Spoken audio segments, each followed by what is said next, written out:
حضرت سیدنا ابو جام بن حذیفہ عنہ فرماتے ہیں، غزوہ یرموک کے دن میں اپنے چچا زاد بھائی کو تلاش کر رہا تھا اور میرے پاس ایک برتن میں پانی تھا۔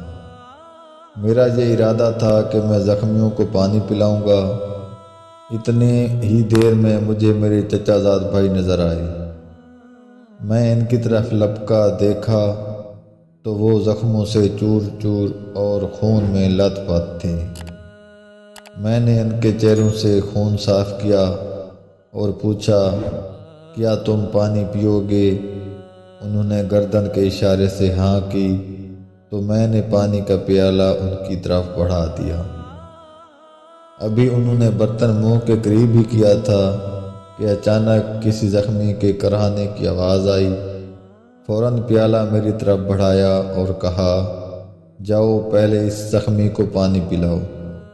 میں دوڑ کر وہاں پہنچا تو دیکھا کہ وہ حضرت سیدنا عمر بن عاص رضی اللہ تعالیٰ عنہ کے بھائی حضرت سیدنا ہشام بن عصام رضی اللہ تعالیٰ عنہ تھے۔ میں نے ان سے پوچھا کہ کیا تم پانی پینا چاہتے ہو؟ انہوں نے اس بات میں سر ہلایا۔ میں نے ان کو پانی دیا۔ اتنے میں ایک اور زخمی کی آواز آئی تو انہوں نے فرمایا، جاؤ پہلے میرے اس زخمی بھائی کو پانی پلاؤ۔ میں دوڑ کر وہاں پہنچا تو وہ جام شہادت نوش فرما چکے تھے۔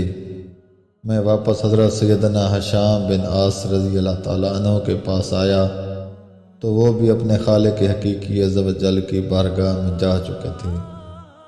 پھر میں اپنے چچا زاد بھائی کے پاس آیا تو وہ بھی واصل بحق ہو گئے تھے۔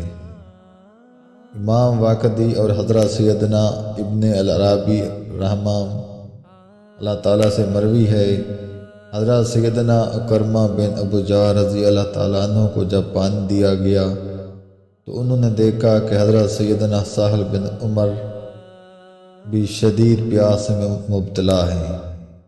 ان کی طرف دیکھ رہے ہیں۔ وہ آپ رضی اللہ تعالیٰ نے پانی نہ پیا۔ وہ فرمایا، جاؤ پہلے میرے بھائی کو پانی تو پلاؤ۔ جب ان کو پانی دیا گیا تو انہوں نے دیکھا کہ حضرت سیدنا حارث بن ہشام بھی شدید زخمی حالت میں ہیں اور شدت پیاس کی وجہ سے ان کی طرف دیکھ رہے ہیں۔ تو آپ رضی اللہ تعالیٰ عنہ نے فرمایا، جاؤ پہلے میرے بھائی کو پانی پلاؤ۔ جب ان کے پاس پہنچے تو وہ بھی دم توڑ چکے تھے۔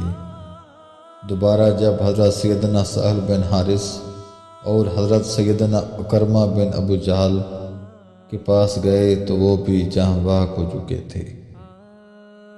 حضرت سیدنا خالد بن ولید رضی اللہ تعالیٰ عنہ جب ان کے پاس سے گزرے تو ارشاد فرمایا، تم جیسے عظیم لوگوں پر میری جان قربان ہو۔